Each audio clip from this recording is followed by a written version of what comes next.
গত ১০ বছরে শুধু সীমান্তে বিএসএফের গুলিতে এবং নির্মম শারীরিক নির্যাতনের পর প্রাণ হারিয়েছেন অন্তত ৩০৪ জন বাংলাদেশি। গুরুতর আহত হয়েছেন অন্তত ৩১৬ জন। এছাড়া অপহরণের শিকার হয়েছেন অন্তত ২০৯ জন বাংলাদেশি। বিশেষজ্ঞরা বলছেন, বিগত সরকারের নতজানু পররাষ্ট্রনীতি এবং বর্ডার ভায়োলেন্স নিয়ে শক্ত অবস্থান না থাকায় সীমান্ত নিয়ে পৃথক আইন থাকার পরও এসব অপ্রয়োজনীয় হত্যাকাণ্ড একটি নিত্যনৈমিত্তিক ঘটনায় রূপ নিয়েছে। বাংলাদেশ সরকারের পক্ষ থেকে এ বিষয়ে জোরালো পদক্ষেপ ও ভারতের দায়িত্বশীল আচরণ ছাড়া এ সমস্যা সমাধানের বিকল্প নেই।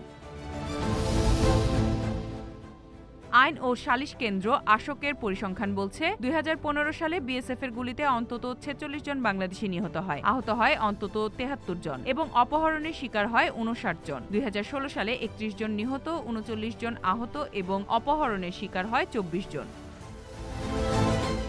২০১৭ সালে ২৪ জন নিহত ও ৩৫ জন আহত হয়, অপহরণের শিকার হয় ৪০ জন। ২০১৮ সালে ভয়াবহ অত্যাচারের পর মৃত্যু হয় অন্তত ৬ বাংলাদেশির। ওই বছর মোট ১৪ জন নিহত ও আহত হয় ১৫ জন, অপহরণের শিকার হয় ১৩ জন।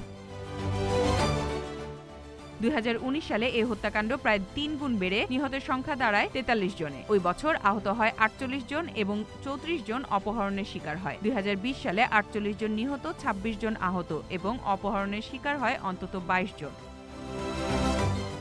২০২১ সালে ১৭ জন নিহত, ৯ জন আহত এবং ৩ জন অপহরণের শিকার হয়। ২০২২ সালে ২৩ জন নিহত, ১৫ জন আহত এবং ১১ জন অপহরণের শিকার হয়। ২০২৩ সালে নিহত হয় ২৮ বাংলাদেশি এবং আহত হয় ৩১ জন। ২০২৪ সালে বিএসএফের গুলিতে নিহত হয় অন্তত ৩০ বাংলাদেশি, আহত হয় অন্তত ২৫ জন এবং অপহরণের শিকার হয় ৩ জন বাংলাদেশি।